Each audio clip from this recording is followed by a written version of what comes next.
Haleluya, puji Tuhan, salam sejahtera Bapak, Ibu, Saudara-saudari, keluarga GBD LSD Magelang. Tuhan Yesus memberkati. Rise up, bangkit, bergerak, berdampak.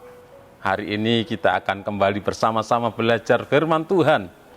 Dan pembacaan kita ada di dalam Kejadian pasal 17. Kejadian pasal 17, saya akan bacakan ayat yang ke-10 dan ke-11. Demikian bunyi firman Tuhan. Inilah perjanjianku yang harus kamu pegang. Perjanjian antara aku dan kamu serta keturunanmu, yaitu setiap laki-laki di antara kamu harus disunat. Haruslah dikerat kulit katanmu, dan itulah akan menjadi tanda perjanjian antara aku dan kamu. Puji Tuhan, Bapak, Ibu, Saudara yang kasih Tuhan, renungan firman Tuhan hari ini saya beri tema sunat. Sunat menjadi tanda perjanjian antara Allah dan Abraham serta keturunan Abraham. Sunat harus dilakukan oleh Abraham dan keturunannya.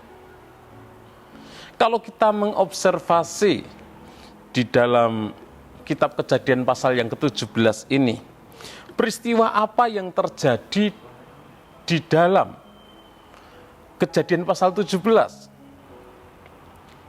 Kalau kita membaca peristiwa yang dicatat atau dituliskan di dalam Kejadian pasal 17 adalah ada sebuah perjanjian antara Allah dan Abraham. Dan sebagai tanda perjanjian tersebut, maka Abraham dan keturunannya yang laki-laki harus disunat. Siapakah tokoh-tokoh yang dicatat di dalam Kejadian pasal 17? Kalau kita membaca di dalam ayat yang ke-26 dan ayat yang ke-27, di sana ada Abraham, ada Ismail, dan ada orang-orang yang bersama-sama tinggal bersama di rumah Abraham. Mereka yang laki-laki melaksanakan sunat. Dan tentunya juga ada Allah yang berfirman, yang mengadakan perjanjian dengan Abraham. Di manakah peristiwa perjanjian itu terjadi? Memang di dalam pasal 17 kitab Kejadian ini tidak dituliskan. Tetapi kita bisa melihat di dalam pasal sebelumnya. Di dalam Kejadian pasal 16 ayat yang ketiga dituliskan, jadi Sarai, istri Abraham itu mengambil Hagar hambanya orang Mesir itu. Yakni ketika Abraham telah 10 tahun tinggal di tanah Kanaan, lalu memberikannya kepada Abraham suaminya untuk menjadi istrinya. Jadi peristiwa ini terjadi di tanah Kanaan. Terus interpretasi apa yang pelajaran yang kita dapatkan? Bapak, Ibu, Saudara, dalam kitab Kejadian pasal yang ke-17 ini, Tuhan menginstruksikan, memberi perintah kepada Abraham dan keturunannya yang laki-laki untuk disunat, untuk melaksanakan sunat sebagai tanda perjanjian. Ini mungkin sunat ini tampaknya seperti tanda yang aneh. Perjanjian, tetapi kulit katanya yang dipotong sebagai tanda perjanjian tersebut. Namun sebenarnya tidak aneh. Justru kalau kita merenungkan, sunat itu adalah tanda yang tepat untuk Abraham dan keturunannya. Mengapa? Karena dari keturunan Abraham, maka akan muncul seorang yang diberkati dan akan menjadi berkat bagi seluruh bumi ini. Kalau kita membaca di dalam kitab Kejadian, ya ada nubuat tentang keturunan Hawa yang akan menginjak kepala ular, yang akan mengalahkan dosa dan maut. Dan keturunan itu akan datang dari keturunan Abraham. Oleh karena itu Tuhan memberikan perintah kepada Abraham dan keturunannya untuk melaksanakan sunat sebagai tanda perjanjian. Untuk apa? Untuk mengingat terus-menerus bahwa dari garis keturunan mereka, seorang yang diberkati dan menjadi berkat akan datang. Tanda fisik pada organ reproduksi menunjukkan bahwa garis keturunan ini ditandai untuk tujuan yang sangat spesifik. Dari garis keturunannya, dari garis keturunan Abraham dan keturunannya akan muncul seseorang yang akan menjadi berkat bagi dunia ini. Dalam memperbarui perjanjiannya dan memberikan tanda sunat, Tuhan juga mengubah nama Abram menjadi Abraham, nama Sarai menjadi Sarah. Di dalam Kejadian pasal 17 ini, kedua perubahan nama itu menandakan identitas yang baru dan realitas yang baru. Abraham akan menjadi ayah yang diberkati dari banyak bangsa. Dan ia memiliki tanda untuk membuktikannya, yaitu tanda sunat. Sarah akan menjadi putri sebuah bangsa. Ia tidak akan mandul lagi.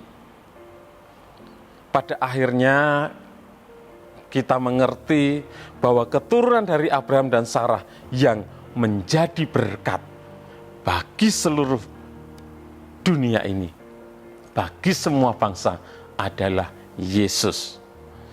Dan Yesus memberikan kita tanda yang lebih daripada tanda sunat yang diberikan kepada Abraham. Kita memiliki sunat hati yang dibuat secara batiniah oleh Roh Kudus. Di dalam Roma 2 ayat 28 dituliskan, Roma 2 ayat 28, sebab yang disebut Yahudi bukanlah orang yang lahiriah Yahudi, dan yang disebut sunat bukanlah sunat yang dilangsungkan secara lahiriah.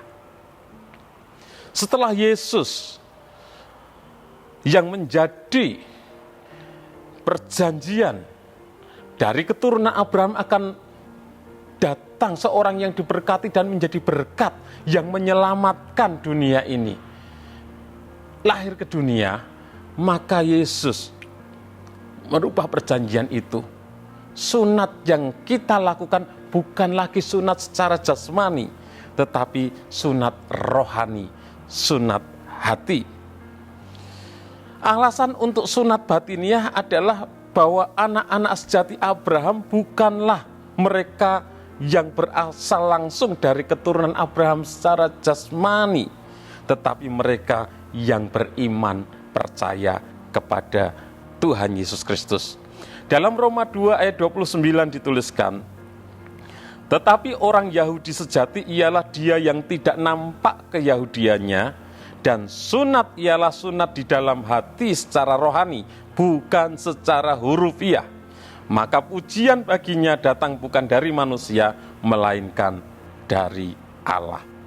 Roh Kudus yang mengubah hati kita adalah tanda baru dari perjanjian.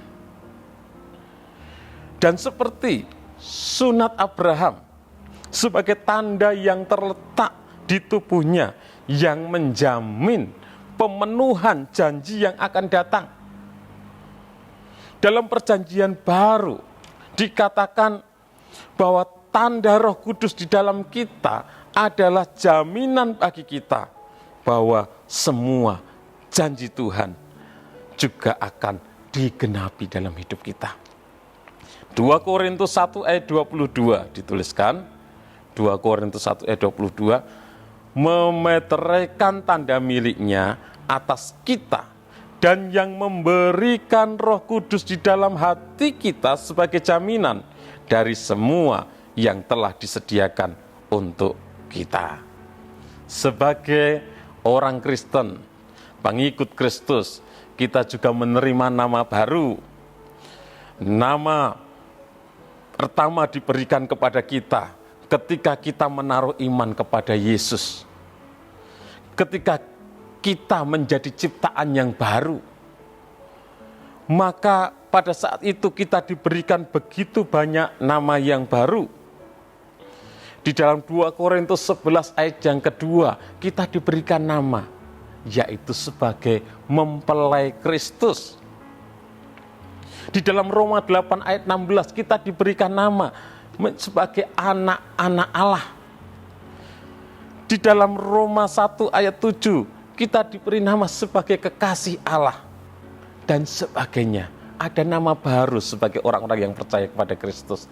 Mempelai Kristus, anak-anak Allah, kekasih Allah, dan lain sebagainya. Aplikasi dalam kehidupan kita, sunat sebagai tanda perjanjian dan harus dilakukan oleh Abraham dan keturunannya untuk menerima janji Tuhan digenapi. Kita sebagai umat-umat Tuhan, orang-orang yang percaya beriman kepada Tuhan Yesus, kita juga harus melakukan sunat. Tetapi bukan lahiriah lagi, tapi sunat hati. Sehingga janji-janji Tuhan dipenuhi, digenapi di dalam kehidupan kita. Ketika kita sunat hati, membersihkan hati-hati yang kotor. Kita buang segala hal yang kotor dari hati kita. Izinkan Roh Kudus berkarya, mengubah hati kita, menuntun, memimpin kita, memperbaharui hati kita.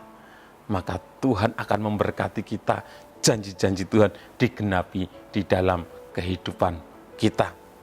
Terima kasih kepada Bapak Ibu Saudara yang sudah dengan setia mengikuti Renungan 79, kiranya menjadi berkat bagi kita semuanya.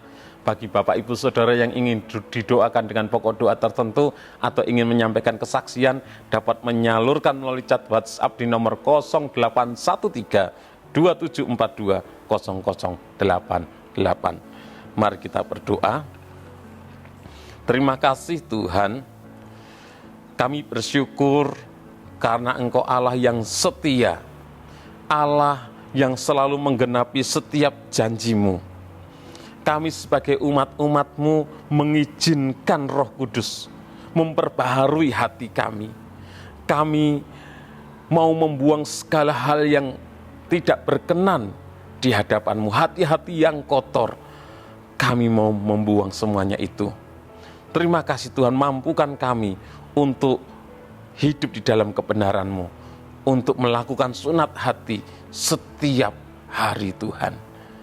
Roh-Mu yang memimpin kami, Roh-Mu yang senantiasa membawa kami kepada kebenaran-Mu, memberkati seluruh umat-umat-Mu dimanapun mereka berada. Setiap janji-Mu Engkau genapkan dalam kehidupan kami. Ya Tuhan, bawalah kami keluarga GPD LCD Magelang bertemu dengan perkataan-perkataan-Mu dan menikmatinya. Kiranya firman-Mu itu menjadi kegirangan bagi kami dan menjadi kesukaan hati kami, sebab nama-Mu telah diserukan atas kami. Ya Tuhan, Allah semesta alam. Dalam nama Tuhan Yesus Kristus kami berdoa bersyukur. Haleluya. Amin.